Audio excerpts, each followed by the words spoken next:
All right. Hello, everybody. Welcome to today's live stream. Thank you so much for joining us here today.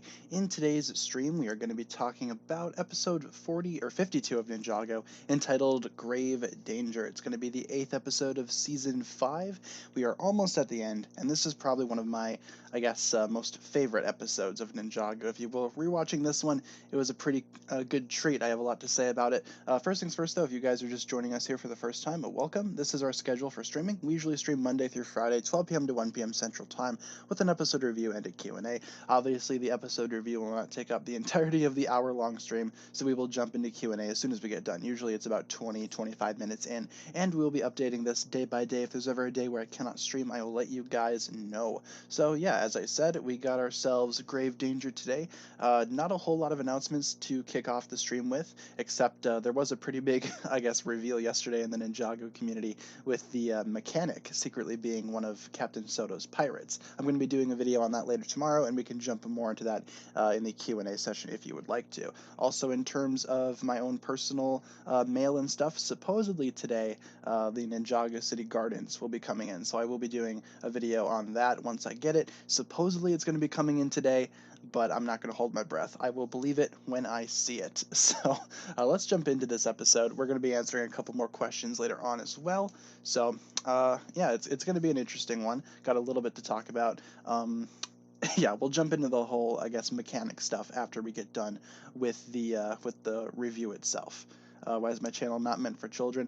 This is meant to be, a more adult-oriented Ninjago channel, meant for kind of the older audience that kind of appreciates the show. Obviously, if you're a younger viewer watching, I can't control what you do and what you watch, so welcome regardless, but it's not my target audience. Also, for drink today, we have a blue Gatorade. Went shopping yesterday, went to Walmart, the grand old Wally World, picked up some Gatorade, so we are good to go here. So we're going to run down the plot, break down what I liked and what I didn't like, and then finally give the episode a score out of 10 once we get done with it. So let's get to it. The episode basically begins with the ninja traveling underwater with Ronin's Rex to, the first Spinjitzu Master's tomb. Obviously, it's not like too big of a deal there, where they're just traveling underwater with a ninja that can't get wet, because if he does get wet, he'll die, and also a ninja that's afraid of water. So obviously, not that big of a deal. No, the ninja are actually pretty terrified, specifically 2 of the 4, and they're heading for the tomb, and I really like the underwater setting. I'm just going to go ahead and say that first things first. I really enjoy the underwater setting of this episode, at least for the first few minutes.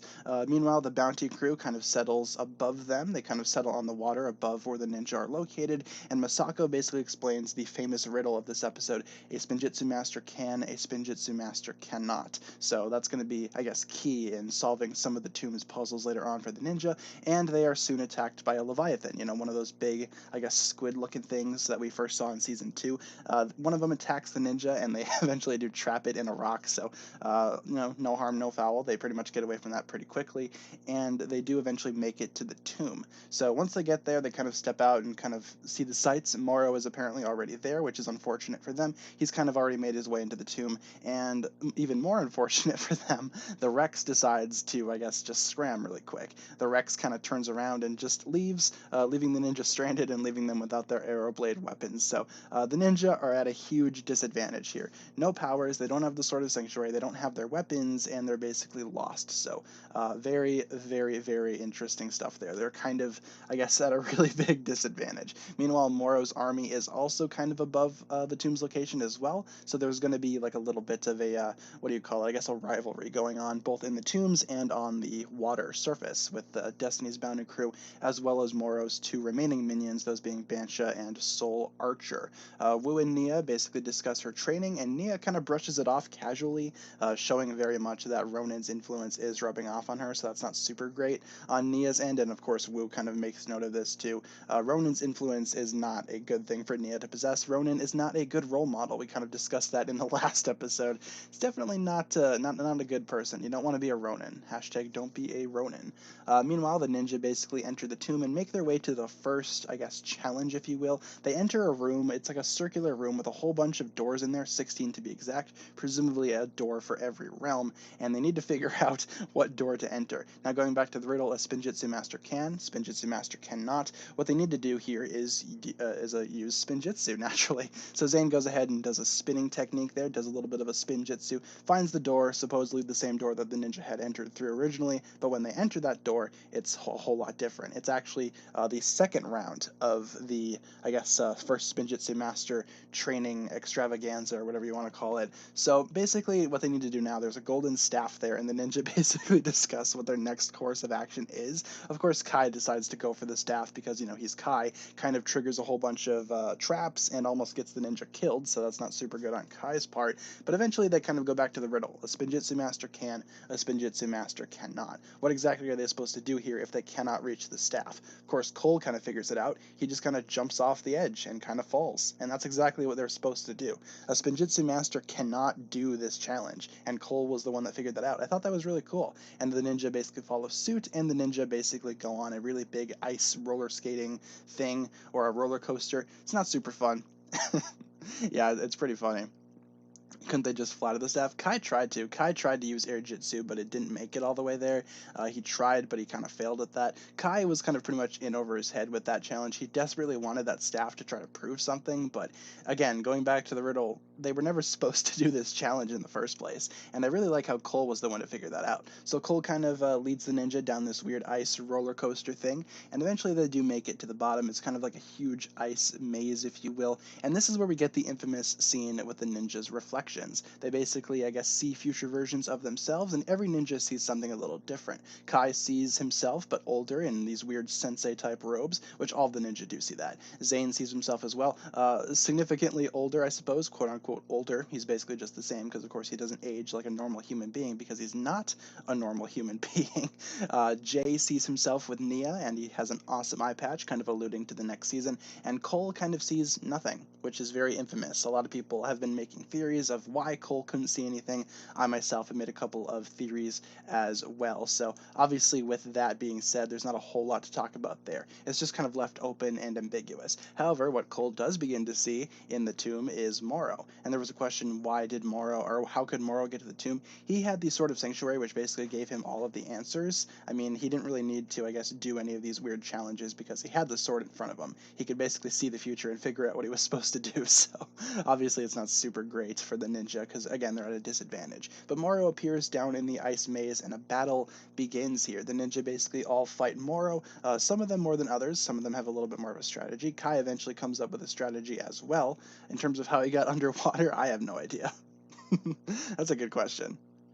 Because he is technically a ghost, so he can't really get wet, I suppose. Even though he is possessing Lloyd's body, we see in this episode that getting, like, a person that's possessed, getting them, like, wet or drenched or whatever, that does, I guess, cure the possession. We see that with Misaka later on. So, yeah, in terms of how he got into the tomb, that's a good question.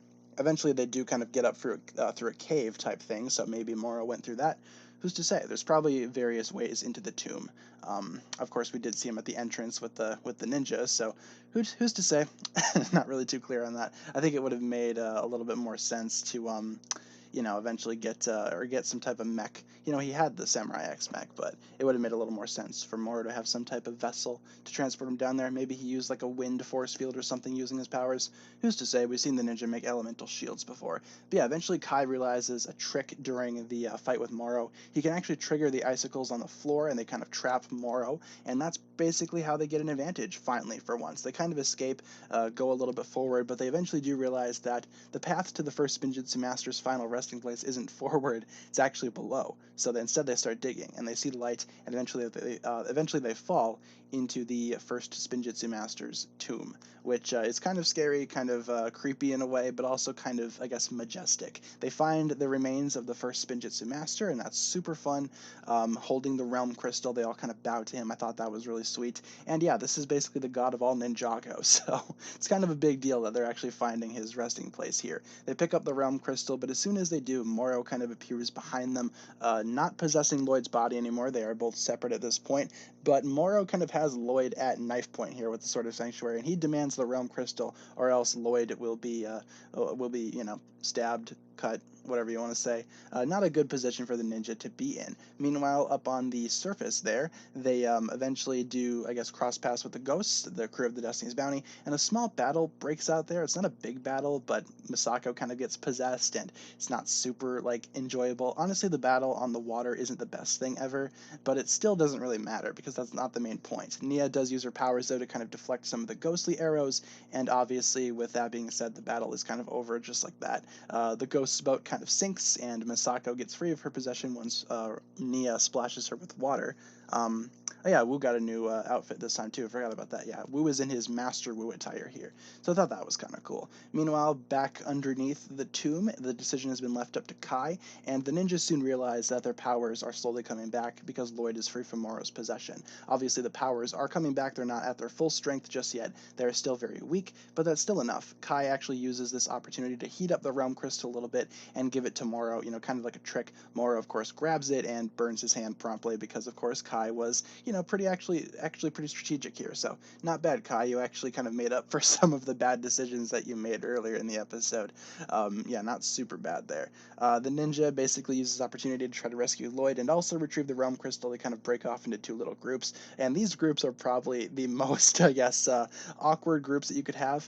Kai and Cole naturally use their genius intellect. Obviously Cole can't get wet, and Kai is scared of water. They're the team that tries to save Lloyd from drowning. What a duo here. Obviously, it's not either of their faults, but still, it's like they're the ones that were kind of left to save Lloyd, who's currently floating down the stream and kind of drowning, about to go over a waterfall. Meanwhile, Zane and Jay kind of take on Morrow and try to get the realm crystal back, so it's kind of like a battle for, I guess, both, if you will. Eventually, they do save Lloyd. Kai kind of jumps in after Lloyd, and Cole really needs to save Kai and Lloyd. He eventually does successfully do that, so that's cool.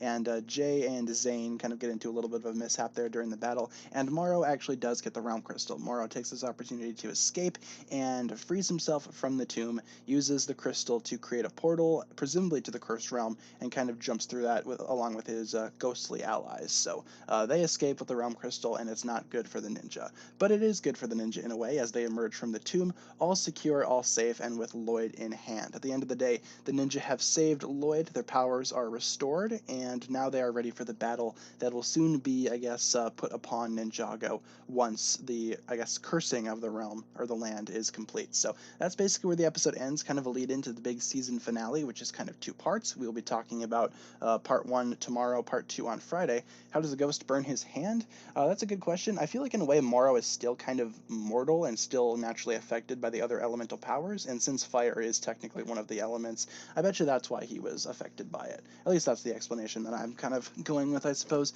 So yeah, let's jump into the good and the bad really quick, because we just got done discussing the plot, the good and the bad. First things first, I really love the first Spinjitzu Master's tomb. What a great setting to actually have this episode take place in. Each one of the various trials is very unique and also very, I guess, kind of fun to, I guess, see the ninja try to handle. Obviously, the first one is kind of like a little bit of a riddle, and I liked seeing all the doors with all the different realm symbols on them. I thought that was pretty cool. The second trial is pretty much Cole taking a physical leap of faith, and I thought that was pretty funny.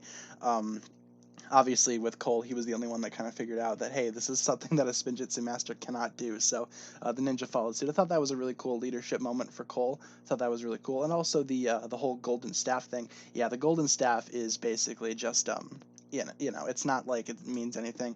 It's just a trick there to try to lure people in. Obviously, like someone like Kai would think that they need the staff, but it doesn't really mean anything. It's just kind of there for effect, I guess. I feel like Zane cheated with the doors. No, Zane actually figured out the riddle. Of course, Pixel kind of figured it out for him, but then again, that's pretty much what Pixel can do at this point, because she still is stuck inside Zane's head. So obviously, with that being said, Pixel has the ability to, I guess, harness that type of power inside of Zane and kind of figure out things that are going on around him. So I think that's kind of cool. But obviously, using Spinjitzu, you can actually see the physical message of the tomb. So I thought that was really cool. Also, the third trial I thought was fun with the ninja's reflections, and also we had, I guess, the ninja fighting Morrow as well, which is something that I want to get into here right now as well. The ninja versus Morrow, that battle in the ice maze with the icicles, that was actually a really good thing. I actually really liked that battle. It was really one of the best battles that I had seen in a while, especially this season. I'd go as far as to say that it's one of the best fights in this entire season. Watching it, I was kind of on edge during that, kind of on the edge of my seat. I thought it was was really fun. There isn't really too many battles that I've been rewatching lately that kind of make me think, oh, come on, they got to beat him at some point here. But this battle definitely kind of got that going for me, if that makes sense. I found it to be a lot more exciting than several other battles that we talked about on this channel prior to this. So I thought that was really cool. Obviously, when the ninja were facing off against Moro in the actual tomb itself as well, that was kind of fun. Of course, it wasn't a full 4-on-1 battle, it was kind of more 2-on-1, but still, I thought it was really fun. That entire sequence at the end, too, with the ninja trying to save Lloyd and get the realm crystal, I thought that was really well done. Overall, the episode had a lot of really high stakes to it, and I honestly thought that it, what do you call it, like proposed those stakes insanely well, and also kind of capitalized on them to make the ninja somewhat reliable this episode. I thought the ninja did a really good job. Also, we got the whole future selves thing going on here as well, with the ninja seeing their future reflections. There's been a lot of debate about those reflections, especially since the season 8 redesigns.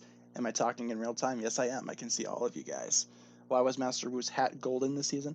It was only gold for this specific section, I think, unless I'm missing something. It was definitely a lot more shiny this episode, and that's just part of his new outfit, his whole Master Wu outfit, so can't really complain too much about that, honestly. I think that's kind of cool looking.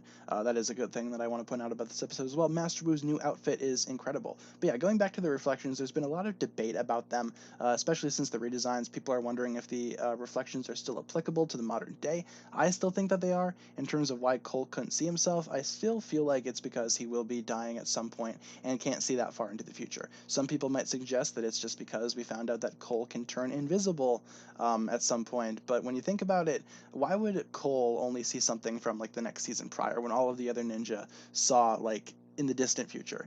It really doesn't make much sense. I think that he would have seen something from the far future as well, and since it's not like, and since since he couldn't see anything, I think it's safe to say that Cole will eventually leave the show or be killed off at some point, which is something that we've all been kind of expecting ever since this episode. So honestly, with the reflections, they kind of do good and bad. It's good because we get to see the future, but they're kind of bad because they kind of predetermine the future. So the show can't really be as flexible. Obviously, the show's kind of done away with the reflections at this point. I don't really feel like the reflections even matter anymore, if we're being honest. But still, I thought it was really cool to see the future ninja. Also, we got to see Nia a little bit in this episode use her powers. She can actually blast water out of her hands now, and she can form large tidal waves, or at least control the water in that way. So I thought that was cool. With the foreshadowing, though, of Nia, it kind of, I guess, what am I saying? It kind of prepares us for the next episode, where Nia is going to be using her water powers very effectively against the ghosts in the City of Styx, and the huge tidal wave might be a reference to how the season actually ends.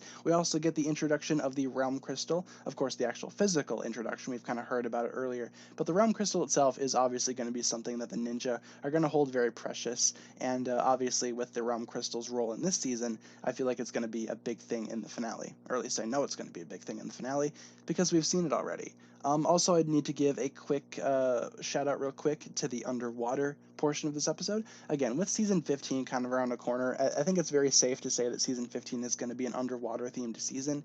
And with the whole underwater aspect of this episode, that kind of reminds me of how, or kind of, I guess, makes me think that that's how season 15 is going to look. Which, if it is, I think that's awesome, because the ninja underwater is a really cool concept. Overall, though, this episode had a lot of good, easily one of my favorite episodes of Ninjago, and it's not really that big of a surprise, to me at least, that I would give this episode a final score of a 10 out of 10. I honestly thought this episode, it was perfect. One of the most perfect episodes of Ninjago. I guess for like a nitpicky negative thing, if I wanted to say anything bad, the battle on the water isn't all that great between Nia, Wu, Misako, and the ghosts, but it's not that big of a deal. I still thought that this episode was very perfect. Let's see what you guys got for scores as I take a sip of my beverage. Bunch of 10s right out of the gate. Love to see that. Yeah, I figured this episode would get a lot of good scores. Honestly, this episode is very solid. Probably my favorite episode of Possession, if we're being honest. One of my favorite episodes of all time. Easily in my top 10. Whole bunch of 10s, couple of 9s, 9.5s, couple 9s. We got a 20 out of 20. Very cool. Why didn't Bancha just possess Nia? Or who? Well, I don't think Bancha is that intelligent of a person, if we're being honest. And there might be something with Nia being the master of water. Maybe she can't be possessed or whatever. Who knows? Yeah, we're talking live here. One of Ninjago's best. I agree. 0 out of 10 for stupid Kai. I don't think Kai was necessarily dumb in this episode. I just thought he made a couple of rash decisions. But then again, it's Kai. When has he ever made, I guess, thoughtful decisions? Am I eating? Stop smacking my lips. I'm drinking Gatorade. I'm not eating on these streams, man. So we are drinking Gatorade. So yeah, with that being said, that'll pretty much wrap it up for the review. We reviewed Grave Danger. Tomorrow we are going to jump into Curse World Part 1, which is like the big, I guess, two-part finale of Season 5. So it's going to be a lot of fun. I'm really excited to talk about those and kind of, I guess, review those as well. It's been a while since I've seen those episodes. So with that being said, why don't we jump into Q&A stuffs. We'll start on Skybound because I want to talk about the mechanic a little bit before we get into, I guess, answering random questions. With the mechanic, I kind of teased this earlier in the stream, but yesterday on Twitter, Tommy Andreessen actually confirmed the mechanic to be one of Captain Soto's pirates from Season 2. If you look at one of the pirates from Season 2 and compare that to the mechanic's face, they're the same face, and I guess a lot of people kind of thought that they are the same character, and Tommy Andreessen confirmed that. So yeah, the mechanic was actually a pirate on Captain Soto's crew. Not something that a lot of us noticed, and it was only thanks to like an eagle-eyed fan that we actually found this out. So big shout out to whoever that was. I can't really remember who that was, but I will be doing a video on that later today and uploading it tomorrow. But it is kind of impressive. Like the mechanic was part of Captain Soto's crew, and of course, since Soto was in jail or whatever, and so was the mechanic kind of, I guess, left the crew and kind of, I guess, went off and did his own thing. And the mechanic has since showed up in a lot of seasons. Again, Skybound he was in, again, Sons of Garmadon for a little bit. Most recently he was in Prime Empire, so I thought that was fun.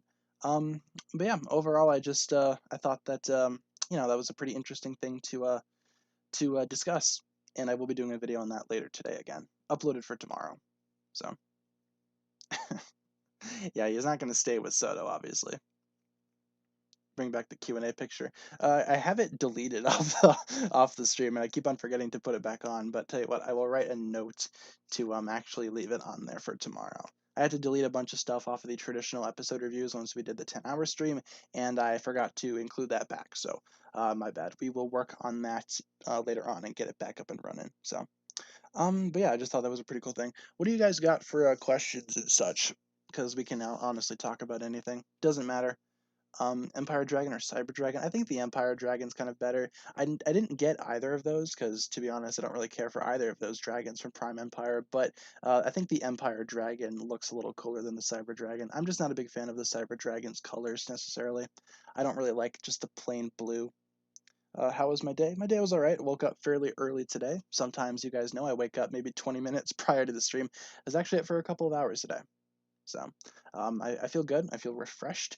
And supposedly, again, my Ninjago City Gardens is going to be delivered today to the house here. And I'll believe that when I see it. It does say, due to the tracking, it does say that it will be delivered today. But then again, the last time I ordered from Lego, it said that and it didn't show up for another 2 days. So I will believe that when I see it. If it does come today, awesome. I'll put that together later tonight, see how much I can get done today. Finish it tomorrow, maybe. But yeah. The mechanic's actually in that set too, so that's kind of fun. Can you give me a reason to like Nia? I mean, her element's kind of cool. Her relationship with Jay's kind of cool, but again, that's not really her character.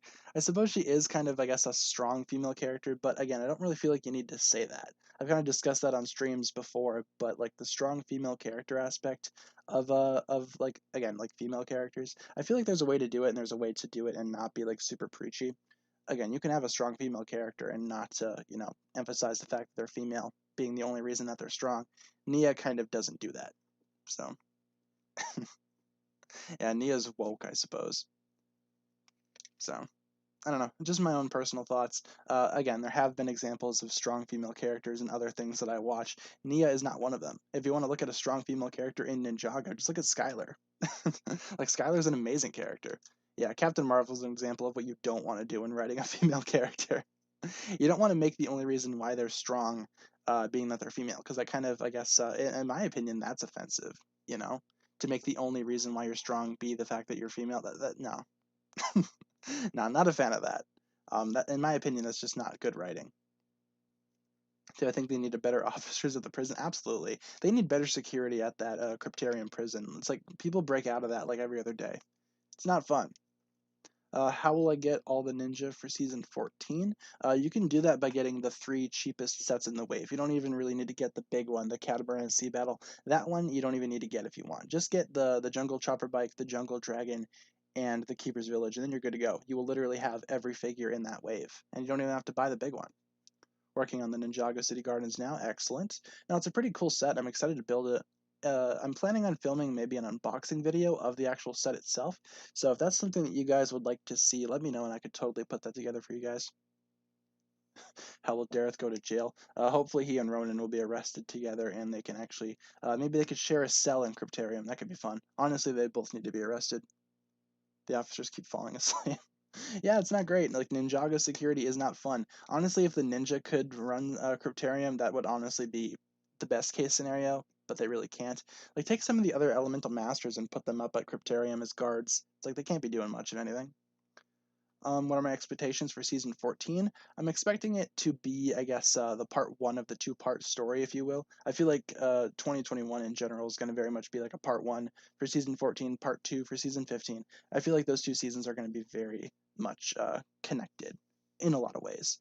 Not only with the whole Nia aspect of those two seasons, but I think they're just going to be connected because think about it. If season 14 takes place on an island and season 15 takes place underwater, the island is obviously already surrounded by water, so you can just easily transition those stories. So, do I think they're going to do a first Spinjitzu Master face reveal?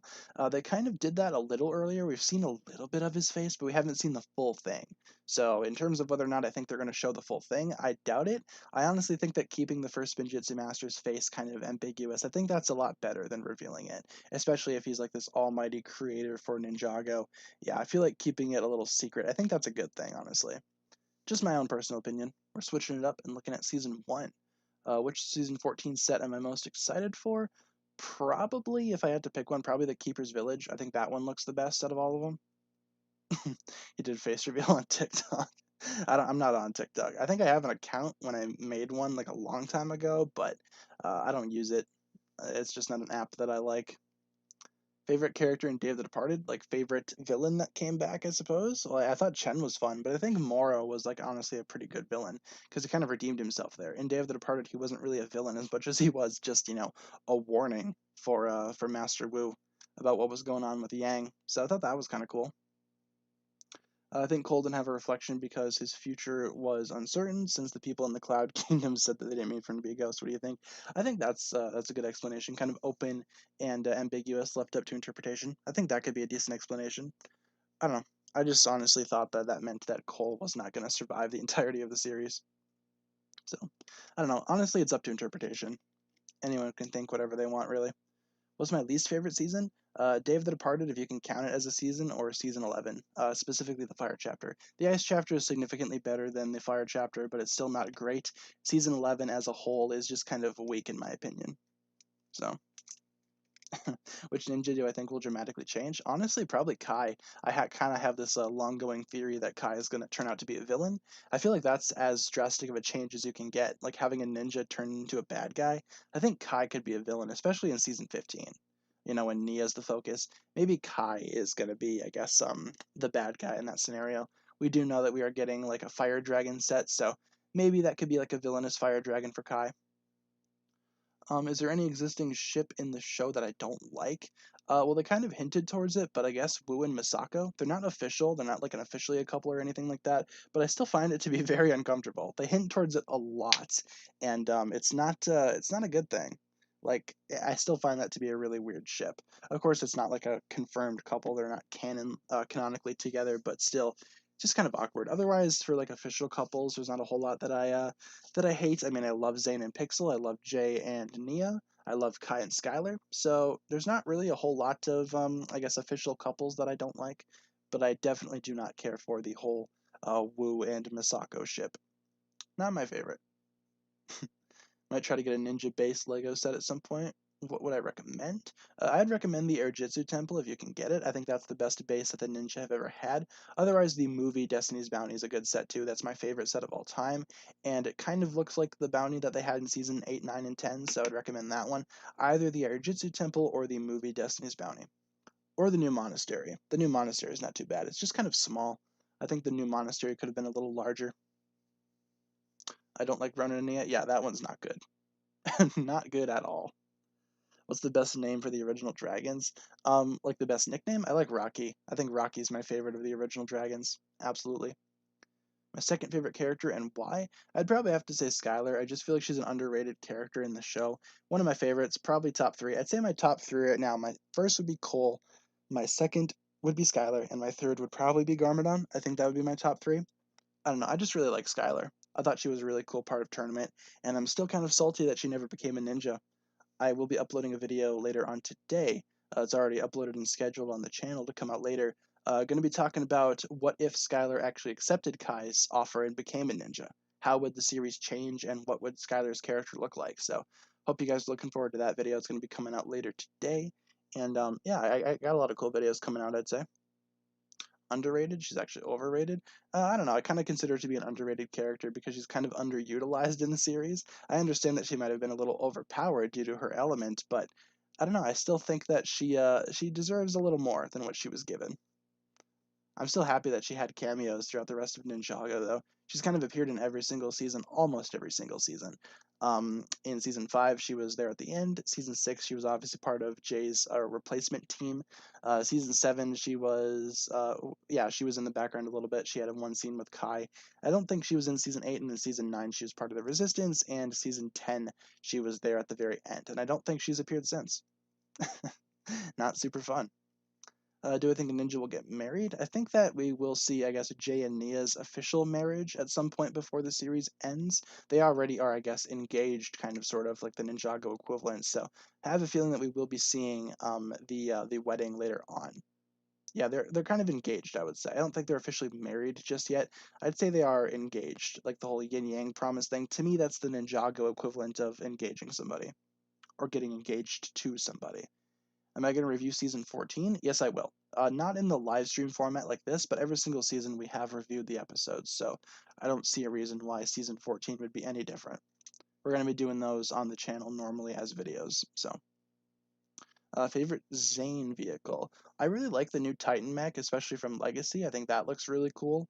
Otherwise, I kind of have a soft spot for Zane's snowmobile. I think it's super cute, and it's not like that big of a I guess comparison to the other Golden Weapon vehicles. It's kind of small compared to those, but I still think it's a really cute small vehicle. So probably either the Titan mech or the snowmobile, I'd say. Thoughts on the Garmadon and Harumi ship? No, I don't see that being a thing. If anything, I see Harumi more as like a daughter to Garmadon because that's exactly what she was in season 9. Garmadon constantly referred to her as my child, my daughter. So yeah, I don't ship them necessarily. When's the new season coming out?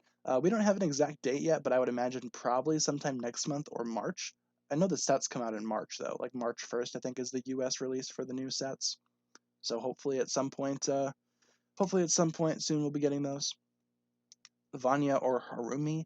I kind of prefer Vanya in a lot of ways, but Harumi is a good character too. When's the trailer? We have no idea.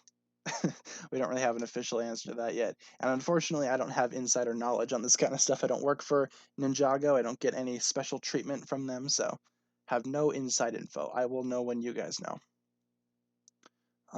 Who's the villain of Decoded? I thought it was the Digital Overlord. Back again for some reason. Could be wrong. It's been a minute since I've seen Decoded. I've kind of brushed most of that off.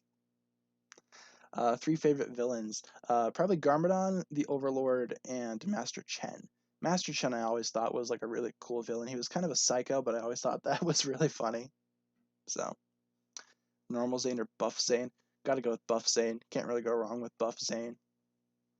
Do I think Akita will come back and when? I don't think she will, if we're being honest. I feel like it would be a good thing for her to return, but I honestly don't think that she will. Every single season kind of has, I guess, a new side character that they kind of introduce as like a new ally. So I don't think that Akita will be coming back anytime soon. I hope she does though, because Akita is a really good character. But if I had to be realistic about it, I doubt it. Do I wish Shintaro was in another realm, considering Vanya isn't a human? I think I kind of like Shintaro being in Ninjago. Obviously, I would have preferred if it was like a different realm, because then that's another revealed realm down, and we don't really have that many more slots to go. I would very much love to see the whole catalog of 16 realms actually finalized by the time the series ends. I don't want there to be any mysteries. But no, I feel like Shintaro probably should have been another realm, but I don't hate it being in Ninjago. I think that's a nice change of pace to have a setting actually be in Ninjago, because the past couple of seasons, obviously in season 11, Ice Chapter, they went to the Never Realm, and in season 12, the majority of that story took place in Prime Empire, which again is technically in Ninjago, but it's kind of like a different world, if that makes sense. Not a different realm, but a different world, the video game world, if you will. My favorite snake, or favorite tribe of snake, um, I always kind of had a soft spot for the Venomari, though I do think that the Anacondri is objectively the most powerful snake tribe. The Hypnobrai are cool too. The Constricti are fine as well, and the Fangpire. I don't know, the Fangpire and the Constricti are probably my two least favorites. Favorite realm? Ooh, I guess in terms of realms, there's not a whole lot that I hate. I really like the Realm of Madness, though, that Garmadon was in and how he obtained his four arms. I like that realm. I also kind of enjoy. I don't know. The Never Realm kind of has a good idea to it, like a barren kind of frozen wasteland of a realm. But of course, it wasn't always like that. It was just kind of like that when Zane showed up. So I guess either the Realm of Madness or the Never Realm. Cursed Realm's cool too. Do I like Wu X Faith? I do. I don't really think that they would work now, that since, Wu has kind of aged back to his sensei or master self. But when Wu was a teenager, absolutely. In season 9, I definitely shipped them. I thought that was a really cool pairing there. And I felt like they kind of had a thing going. Wu kind of had some type of affection for Faith, if you will. Worst set ever. I don't really have, I guess, a least favorite set, but some of the new juniors sets, man, they haven't been doing so good. Kai's Fire Dragon from Legacy, not the best thing, and the new Electromech kind of pains me. So I'm considering getting the new Electromech though and doing a review on it, because it's just bad. Hate it. Otherwise, like, my biggest regret in buying a set was the Samurai X Cave. Thoughts on the Iron Baron?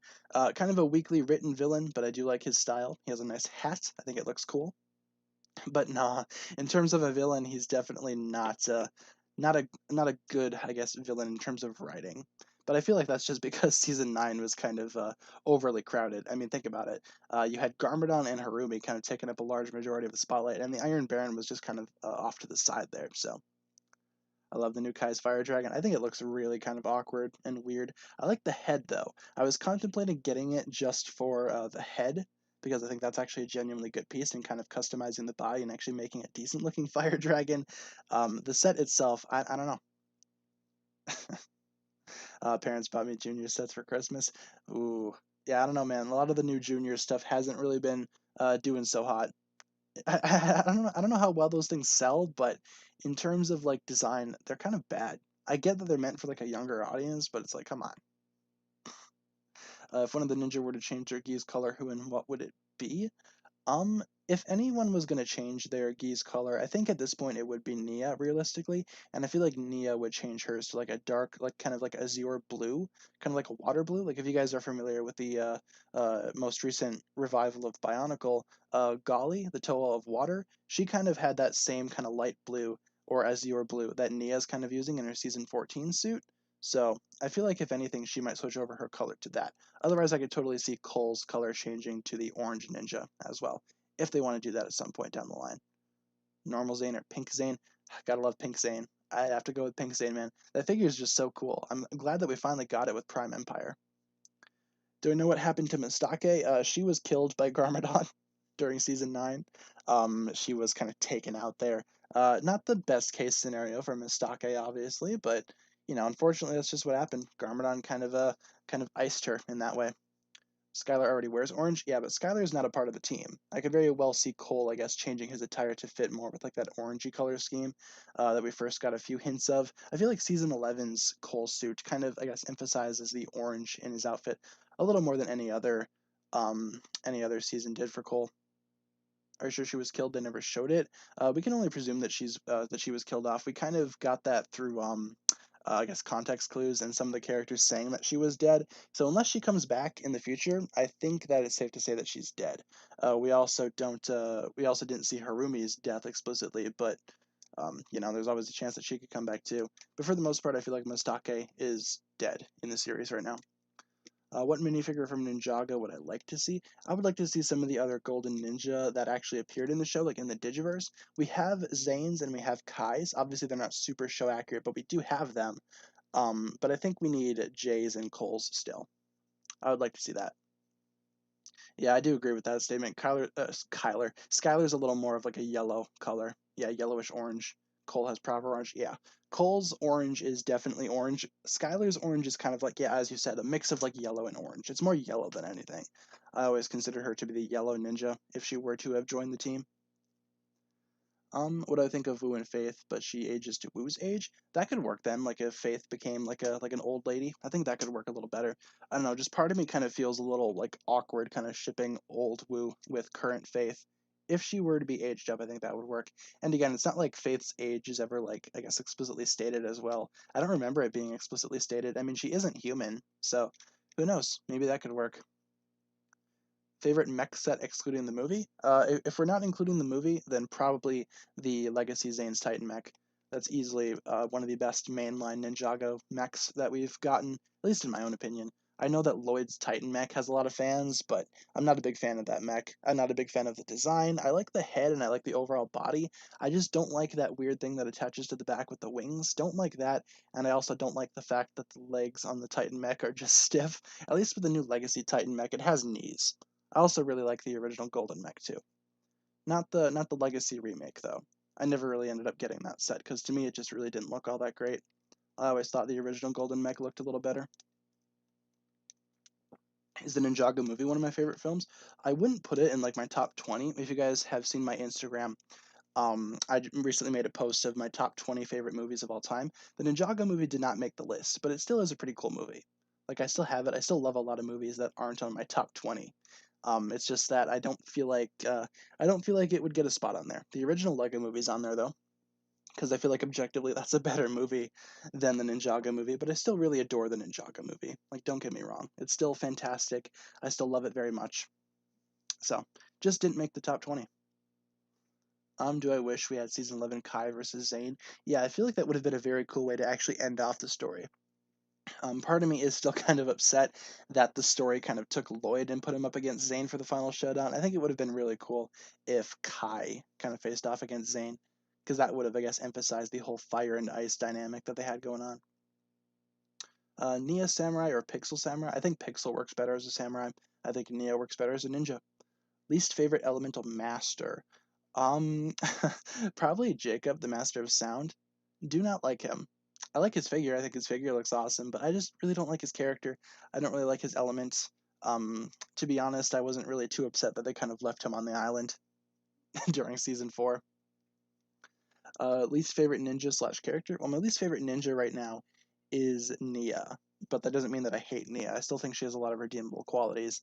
My least favorite character, though, gotta be Dareth or Gultar. Really don't like either of those characters, especially Dareth. You guys know me. If you guys have been watching these streams for a while, you would know that Dareth is not a character that I am very fond of. Not at all. But this season, we're kind of talking about Gultar a little bit more because Gultar is just obnoxious for the sake of being annoying. But at least Gultar has something over Dareth, though. He's a ghost, so at least he's some type of at least he's kind of cool in that way. Lego Movie or Lego Movie 2? The original. The Lego Movie 2 kind of felt underwhelming to me. I really didn't, I don't know, I really don't like the Lego Movie 2 as much as the first one. I still think it's a fine movie. I still think it has a lot of good stuff in it, but the first one is just so classic to me. So, yeah. Out of all the Lego movies, I think I like the first Lego movie the most. I think the Ninjago movie is better than the Lego Batman movie, but that's just because I like Ninjago more than, Batman. And then the Lego Movie 2 might be my least favorite, if we're being honest. Favorite Easter egg in the Ninjago City Gardens. I haven't really looked at those too much. I'm going to be honest. I don't really want to spoil a lot of that for myself. I find that me putting it together and kind of viewing these Easter eggs as I build it, I think that's a lot more exciting. But I think they have something for like Space Police on there, which Space Police, if you guys don't know, was one of my favorite Lego themes back in the day. So I kind of like that Easter egg in there. But I want to see what those are when I eventually do build it, which I should be getting it today. Crystal with the donation. Thank you very much, Crystal. What is with the Dareth and Jacob hate? Take my money. Well, thank you for the money. I will be putting that towards groceries. Thank you very much, Crystal. With Dareth, I just find him annoying, and with Jacob as well, it's like the same thing. Ninjago characters, they can be written really well, and they can be written really obnoxious. And I feel like Dareth and Jacob are two examples of obnoxious characters that I just don't really have the highest opinion of. Just my own opinion, nothing too crazy. Obviously, I don't like hate them to death or anything like that. It's just, it's kind of my least favorites. I don't feel like any Ninjago character is truly awful. Like I've seen some awfully written characters, but Ninjago doesn't really hold any of those. Just kind of my least favorite, my least favorites. Did I get the Ninjago City Gardens yet? It'll be coming out later today, hopefully, at my house. It said that it was out for delivery. Obviously, I don't live near a Lego store, so I couldn't really drive to one on the 14th and pick it up. So had to order it online. Of course, it would kind of get here like a week after, but I don't mind. It's better than driving like the 6-hour round trip to the nearest Lego store, which let me just tell you right now, it's not worth it, especially with the pandemic and stuff. I don't really want to be traveling to like Milwaukee or Chicago. No, no, no, thanks. I've been to Chicago once already this year. I do not need to go back. Or last year. Haven't been to Chicago this year. Last year, though, we took a trip to Chicago. Me and the boys. Was not fun. There is a Ninjago alphabet book in the gardens. That's really cool. I think that's really cool.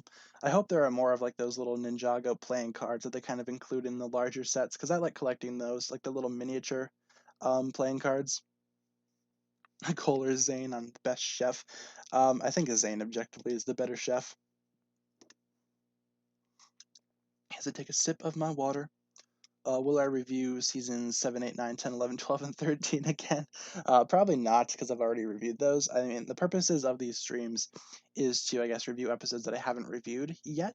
And that's basically the primary objective here. And I probably won't be reviewing those seasons, because I've already kind of reviewed those on the channel already. So hope that answers your question. Obviously, when we catch up with my episode reviews, the streams will kind of shift focus to something else. I feel like we're going to be doing something else. I still want to stream because I like streaming, but with the streams, they won't be episode reviews once we catch up. They'll probably be changing to something else. The Gardens has a Spitta card. That's cool. I'm glad that they included one though. I like collecting those little miniature cards. I think they're really cute, fun to collect. What do I think is the smartest theory for Ninjago I've ever had? Well, I did kind of predict Harumi's death, so I guess that's something to be proud of. I think that was my most, I guess, accurate theory is that Harumi was going to die in season 9, and lo and behold, she did. So, I mean, when I was young, I still theorized on Ninjago too. Like, I pretty much guessed that Lloyd was going to be the Green Ninja, even though I kind of felt like at that time the decision to make Lloyd the Green Ninja was kind of meh. I was kind of mixed on that back in the day, for being honest. Back in the day, back when I was like really young, I would honestly have had preferred Nia to be the Green Ninja. Nowadays, I don't regret Lloyd being the Green Ninja at all. But back in the day, I was like fixated on the idea for some reason of Nia being the Green Ninja. Which is my favorite golden mech. I like the original that came in the Temple of Light. I never ended up getting the Legacy remake because what I really like about that original golden mech is that it has that classic feel to it. It feels like just an ancient mech. So I like that idea. I think that the new golden mech doesn't capitalize on that and kind of makes it like a modern day interpretation of the mech, like something you would see in the modern day built by like Nia or Pixel or something like that, and not like a classic ancient mech that you would find in the Temple of Light. So I feel like the original definitely shines over the Legacy remake. Just my opinion. Do I think Pythor will come back? I would like him to, and I feel like at some point we will see him again, but I can't really tell you when that would be. I don't really have a rough idea as to when we might see Pythor again. Could be the Vengestone Buyer, could not be. Honestly, I feel like the Vengestone Buyer is going to be a replacement, or not a replacement, but like a returning villain. I think that would work out. I'm kind of putting my money on that.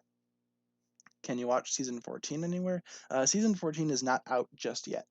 Hasn't been released anywhere to my knowledge. Which legacy set would I say is the biggest step up from the original? In terms of like huge step ups, I would honestly say the monastery. The original monastery set was kind of like awkward to me. It wasn't really a full monastery as much as it was just like a random wall, if I'm remembering correctly. But the new legacy monastery is like a proper monastery build, and I feel like that's the biggest step up.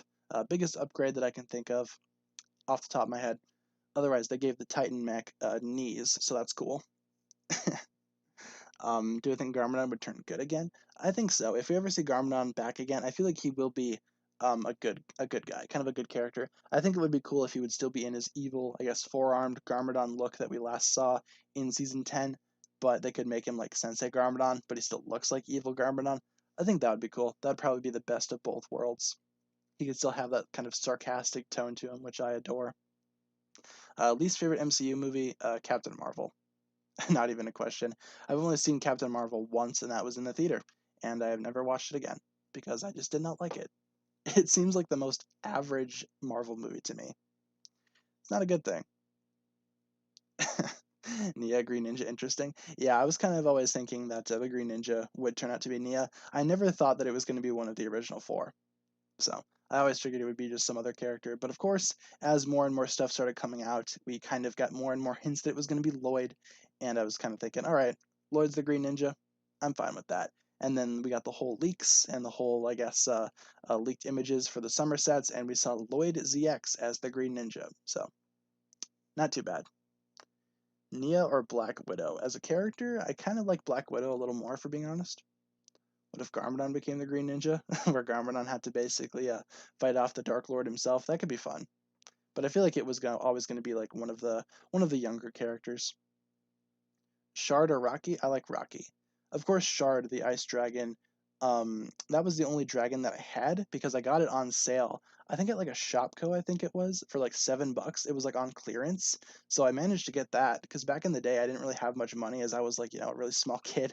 All I had was kind of like pocket change, just enough to buy a Ninjago spinner every now and then. That's basically what I spent my money on because the spinners were excellent ways to get the characters for cheap and the spinners and the cards. Obviously, I was real big into collecting the cards, so I don't know, big fan of those spinners.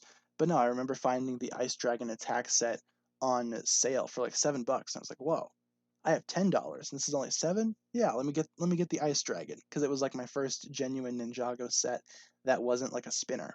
So fond memory of that. Will I put season 14 on the drive? I don't really run the drive. I don't really manage it, so that's not really a question that I can answer. But I imagine that it would be on there when it eventually does come out. Don't I think Harumi could come back in season 14? Probably not. I don't think we'll see Harumi back at all. We kind of saw her return a little bit in Prime Empire. It obviously wasn't Harumi as much as it was just Avatar Harumi, but that in itself is still a genuine return, I would say, for Harumi. I don't think we'll see her back again. Which OG spinner was my favorite? Probably my first set ever, which was the Zane spinner. The original Zane spinner was my first Ninjago set ever. And I have fond memories of that set, fond memories of building it, playing with it. So I'd say that one's my favorite spinner. Otherwise, Lloyd CX, that spinner has a very special place in my heart too, because I hunted for that thing for a very long time. And when I finally found it, I was super happy. Because back in the day, those things were selling out super fast. Like everybody wanted the Green Ninja spinner because it was the cheapest way to get Lloyd CX. The only other way that you could get him was in the huge $120 Epic Dragon Battle, and that's just not something that as a kid I could afford. So the spinner was kind of like my only option because I was really obsessed with the Green Ninja at one point in time, and I was able to get the Green Ninja spinner through Walmart, which is a pretty fond memory of mine growing up as a Ninjago fan. So either the original Zane spinner or the Lloyd ZX spinner. Who's my favorite ninja? Cole's my favorite. I love Cole. He's my favorite ninja.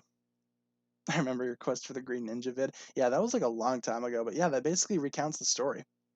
That was like a really fun story. I remember having dreams of the Green Ninja spinner because I wanted it that badly. It's honestly the Ninjago set that I like wanted most of all. If you had to pick one that I had the biggest desire for at any point of me being a Ninjago fan, would probably be the Green Ninja spinner. Which Ninjago's villain would beat Thanos? Probably the Overlord if he had a chance to, but I still think that Thanos would win. My least favorite from the ninja, Nia. Just because I find her the least likable out of everybody. I don't hate Nia, don't get me wrong, but I just, she's just my least favorite. Everybody has a least favorite ninja. It doesn't mean that you hate them. They should remake the classic spinners. I agree. Those classic spinners, they were incredible, and I wish that like it would just bring them back. That'd be so cool, just to get like classic spinners again. That's one thing that I regret from my youth is not buying more spinners. But then again, I didn't really have that much money, so it's not like I could buy them even if I wanted to. Favorite movie? Tremors from 1990. Fantastic film. If you haven't seen it, check it out. With only a few minutes left in the stream, you guys, why don't we turn it over to rapid fire questions? Anything that I can answer in just a quick sentence or two to round out the stream. We only got a few minutes left before we end it off at 1. So what do you guys got for quick questions? Misty, May, or Serena? Probably Serena, though Dawn is my favorite Pokemon character. Ninjago versus Ninja Turtles, who would win? Probably Ninjago. Tournament robes or Zukin robes? Ooh, probably the tournament robes, especially the new Legacy remakes. Those are super cool. Which ninja do I most relate to? Probably Cole, just because I feel like Cole's kind of excluded a lot. I kind of felt that way going throughout school, so I kind of related to Cole. That's why he became my favorite ultimately. Do I think Wu will die? Yeah, we'll probably see him die at some point during the series. Probably not anytime soon, but at some point. What season had the best plot? I'd say Tournament. That's why Tournament's my favorite, because the story is just so good. Would I like a canon Phantom Ninja? That could be kind of cool. You know, because we've seen her in the comics, but she's not canon to the show. It'd be cool to have her canon to the show, though. If I had a choice to have an elemental power, what would it be? Water. I think water is a really cool element. Do the ninja need their elemental blades? No, they do not. I think they were cool for season 2 when they had them, but they didn't really need them. And I don't really feel like they'll need them anytime soon. Garmadon return or not? I would like Garmadon to come back, but I'm not sure if he will. I have a good idea for Garmadon's return, but again, I don't know if Garmadon's going to come back or not. Better color scheme for Nia, red or gray? I like gray for Nia. I never really was a fan of the maroon. I always preferred the gray and the blue color for Nia. Definitely my favorite. Dareth or Jar Jar? Gotta go with Dareth there. Jar Jar Binks is not a good character. Will the Oni return? Probably not. I think the Oni are kind of done in the story right now. The Oni kind of had relevance during the Oni trilogy, but I feel like now their reign of terror is kind of over with. Best tournament suit? I honestly think that Kai looks pretty good, especially with the Legacy remake. I think Kai is probably my favorite, though they're all really cool. I feel like they all work. New or old character designs? Probably the new ones, I'd say. The old ones are classic and they will always be special to me, but the new ones just do so much more for the characters, I feel. We found someone that he hates more than Dareth. Yeah, Jar Jar Binks from Star Wars. Awful character. That's genuinely a character that I hate. Season 1 or season 10? Probably season 10, I'd say. I think March of the Oni is better than the first season. Just my own opinion. Where do I think the elemental blades are? They probably disappeared at some point. I don't know if they went away after the final battle, or if they kind of or if they're put in Borg's vault or something like that. All I know is that the ninja do not have them. That's actually a question that we could answer for the last one. Why is my name TannerFishies? That's a good question to answer as like the last question. A lot of you guys know this story already, but when I was young, I caught a fish. That's honest to God the only reason why my name is TannerFishies, because I was really proud of the fish. It was a decent sized fish. I caught it ice fishing with my papa, and he helped me stuff it, hang it up on my wall. It was a pretty cool looking fish, so that's why I decided to name myself that. Back when I was first getting online and stuff, I had a Pokemon Lake account. If you guys remember what Pokemon Lake was, it's kind of like an online game. My name on there was TannerFish. I had forgotten the password, so I remade an account called TannerFishies, and that's the name that I've been using online ever since. So that's my origin story. No, the fish was like a kind of like a greenish color, green and red type thing. But no, Tanner's actually my first name. So, but yeah, that's the story of how I got my name, and it just kind of stuck ever since. Has nothing to do with Ninjago. My name was not chosen from Ninjago or anything like that. Just kind of chosen from a real life story of my own fond memory with my dad. So that'll pretty much wrap it up for the stream, you guys. Thank you so much for tuning in. In case you guys want the streaming schedule, this is what we got. We can do the end of the stream tradition where we spam hug in the chat, the word hug. I will kick things off here. And yeah, with these streams, we usually stream Monday through Friday, 12 p.m. to 1 p.m. Central Time, with an episode review and a Q&A. Obviously, we will be updating these day by day If there's ever a day where I cannot stream, I will let you guys know via my community tab. With all that being said, guys, thank you so much for tuning into the stream today. Had a lot of fun today. Thank you so much for those of you guys that hung out, asked questions, and donated. Thank you guys very much for being an awesome audience.